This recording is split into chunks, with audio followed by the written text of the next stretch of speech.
How's it going, everybody? I'm Lewis, and we've got a few quality of life updates from the previous content poll. I believe it was content poll 37. So, let's have a look at Key Update and Seaweed. This week's update will save us a lot of bank space and bank time. They've also got a buff for the nets found on Piscatoris. So let's start off by looking at key examine information. 95 keys throughout Old School now have examine options describing their purpose. Rather than just playing a guessing game, trying to find out what the key is for, you're now able to simply examine it to solve the mystery of where it's used. A few excerpts of these key examines are: a bone key fashioned from a shard of bone, which provides access to the Rashila tomb.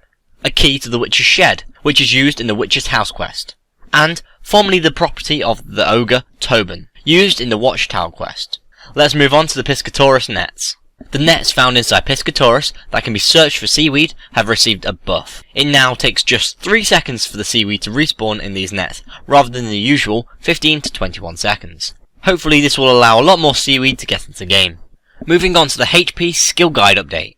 The hit points skill guide now includes a list of food and how many hit points each type of food heals. If you've ever wondered what type of food is best for you, wonder no more. You can see everything from shrimp to shark to even Saradomin brews. And finally, this week we've got some smaller quality of life updates and bug fixes.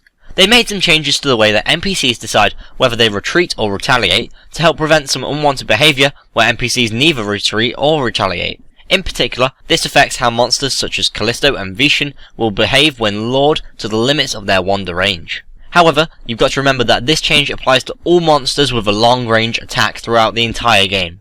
Now, when you're wearing a max cape or a max hood, you're allowed entry into the crafting and cooking guilds. Morental, as in the herb, is now spelled correctly when making Guthix Rest tea. They've prevented access to Count Draenor's crypt while schooled in Deadman mode.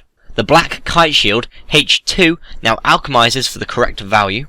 They fixed a typo in the Range Guild's Armor Salesman dialogue. They've prevented the hit points skill cape perk and rapid restore prayer from draining hit points at double the usual rate if boosted above the maximum. They've added a members check to the Elysian Spirit Shield effect. They filtered game messages when drinking Sanfu Serum. The makeover option on Ursa now instantly opens the menu rather than an irritating dialogue. The boost option has been re-added to the agility skill capes. And completing the Hard Lumbridge Diary now correctly provides unlimited cabbage teleports if you've used your daily limit before completing the diary on the same day. So, this week has seen a lot of quality of life updates, especially ones that have been in the recent content poll 37. I really like the key update. I think that's going to be quite useful. I'm definitely going to be checking all of the keys I've got in my bank. But I also find a few of these bug fixes and quality of life updates kind of funny. For example, they've just added a members check to the Elysian Spirit Shield effect, which means it's been in game for maybe about a year now, and free-to-play players have been able to use the effect. That will provide a significant advantage in free-to-play PKing. However, if you think about it, if you've got enough for an Elysian Spirit Shield, why would you risk it in a free-to-play world to do PKing? So I doubt, or at least I hope, that no one particularly took advantage of that. If you're interested in Deadman mode, the Old School RuneScape team have recently hosted a developer Q&A where they talked about what the future of Deadman mode is going to be like, and I believe they're doing a post soon, so I'll probably be making a video on that.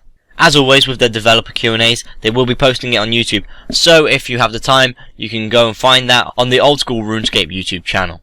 And as always with any developer Q&A, if you've got any questions for the Old School RuneScape team, send a tweet to @JagXArchie with your question. If you want to discuss this update, please go on the forums or in my comments below. How many keys did you end up getting rid of after this update? If you want to know what's happening this month in Old School RuneScape, please click here for the month ahead, December. And if you want to watch the latest Old School RuneScape poll, please click here for Christmas 2015. If you've enjoyed this video, please like and share, and if you want to keep up to date with the Old School RuneScape updates, death blogs and polls, please subscribe. I've been Lewis, thanks for watching, goodbye.